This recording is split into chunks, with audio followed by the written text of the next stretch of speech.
mahakasika ny azy zegny tsika agnazava ny fomba telo zegny entinao zegny manomboko magnatanteraka ny business tianao atongavana.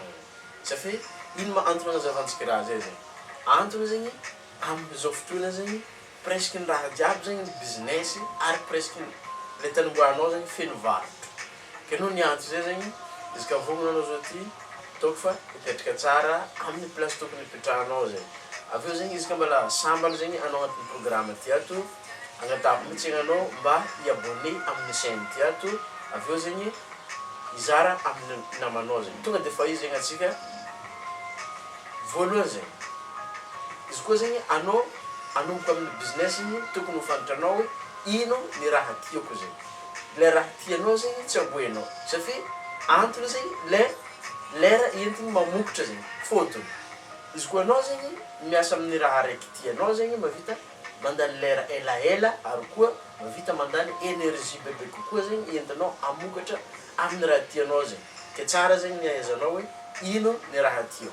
Na hira izy io, na mampianatra izy io, mampianatra danse zegny, kila raha ianao ampianarigny zegny, na mihira zegny, na manjaitra zegny, na mahandro zegny, le tianao zegny afaka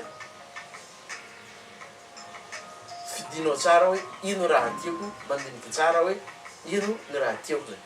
Ny faharoe zegny izy koa zegny anao anomboko amin'ny business koa zegny tsara koa zegny nahaizanao hoe ino problème misy amin'ny fiainagna andavanandro. Izy koa tsika mangala onony amin'ny fiainagna andavanandro zegny presque ny olo araiky mahay mama problème no mahazo vola zegny.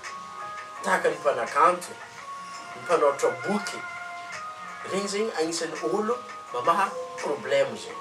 Donc zegny tokony ho tsapanao fa hoe ino le problème misy ary izy volagniky teo zegny ny fahatelo hoe famahanao le problème misy zegny no ampandeha ny businessinao de ce qui dit business zegny antsika eto misy zegny vola agnatiny zegny ao. Donc zegny ilay mahay mivolagna, ilay mahay mandangolango agnatin'ny varotrinazy ao fo zegny igny andeha ahazo vola be amina business ke tsara ho tokony fantatsika hoe rehefa mamoro business amin'ny voalohany zegny tsara zegny ny ahaizanao ny fomba fitenenagna zay zegny natao hoe public speaking karakory zegny entinao miteny amin'ilay olo andeha hivarotanao zegny. Ke izy ka tianao vidéo nataoko teto niany igny zegny isaorako anao agnamia zay mo isaorako anao irasa amin'ny namanao agny ary tegna faly be zegny za raha ohatra ka anao zegny mi abonné agnatin'ny chaîne ty ato mba misy zegny mahatonga za motivé bebe kokoa zegny andeha agnamboatra vidéo amin'ny magnaraka agnampangaho karakory zegny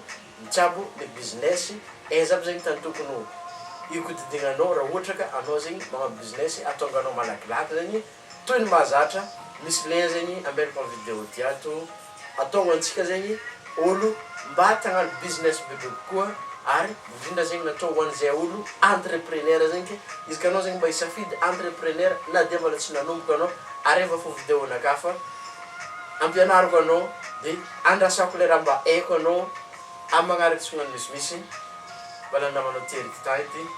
Peace and love.